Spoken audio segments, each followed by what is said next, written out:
All right. Hi, guys. We're here with Steve and Andrea with the Good Works team today on this fine Saturday. And so I just want to ask you guys if you want to introduce yourselves, your name, and how long you've been doing the ministry. I'm Steve Curtin. I've been doing this well over 10 years. How many over, I don't know. But started, I think I was at one of the stewardship fairs, and Mary Damien snagged me. And that was that was it. It was over after that point. I think, originally I started doing the ministry because I realized how fortunate I am, and as a way of giving back, right? And balancing out, and for the people that we do it for.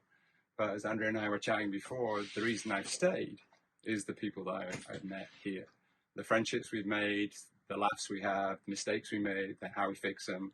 It's just a fantastic community within a community. And I think, for anybody thinking about joining a stewardship like this, think about not only what you can do for the people that you're performing the ministry for, but also the people you're doing it with. That's awesome. And from a faith perspective, it really reinforces my belief in people. I have met people here that kind of, have become best friends.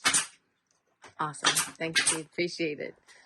No pressure. I know. Wow. You hit all the high points. I stole all her ideas.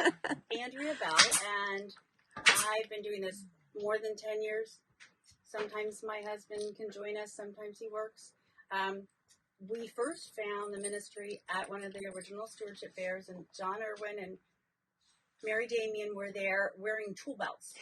I can even tell you where they were set up in the social hall. But as we had walked around, we finally found something where my husband has skills. I don't have skills. She does now.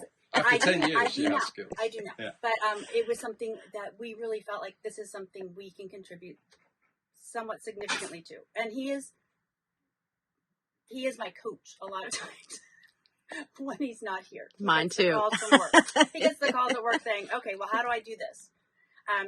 And the reason I do it, like Steve said, originally was because it was something we could contribute significantly to. My husband actually grew up in Coatesville, went to Coatesville High School, so he understands the diverse culture down here and the diverse communities. But again, we felt like we were so fortunate to have everything we do and we could give back. The reason I keep doing it is just like, these are the people. And in no other ministry do you, at least in my experience, do you have the opportunity to spend this much time with a core group of people. Yeah. And I will say that there were times when, during the last 10, 12 years, where the people like John Case and John Irwin and Steve, everybody has reinforced my belief in the importance of our church community. Yeah. Because I know, and I've said this to John and Mary, I know that if I ever needed anything, there's nobody in this team. Yeah, it's true. There's nobody who would ever say no. Yeah. Okay, and I know that's probably true throughout, but in this team, I think it's true more than anywhere else. Yeah. And because I'm involved with a lot of ministries and a lot of great people, but this is the one that, for me, even if I moved, we would still come back. That's great. So, and that's a big part of what it has done to reinforce my belief in the people at our church. Yeah. And the fact that a lot of ministries, it's hard to escape some of the corporate skill sets that people bring, because those are awesome skills, but that's not something I'm looking for in a ministry. I just want to do and make a difference. Just like the family that had heat for 2 years. Yeah. I mean, we were working in their house and they were so grateful and so thankful. And then they told us that they hadn't had heat for 2 years, and you just wanted, I mean, you realize what a difference you're making. This is. Mm-hmm.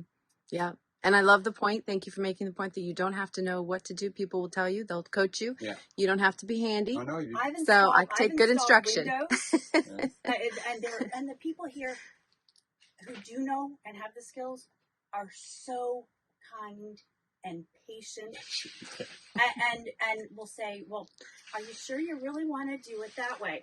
And you're like, no, how should I do it? But it's a kindness and a patience you don't run into that often. Yeah. Thank you guys so much. You're welcome. This was It was our awesome. pleasure. That ceiling's looking pretty good. So, all right. That's not an improvement.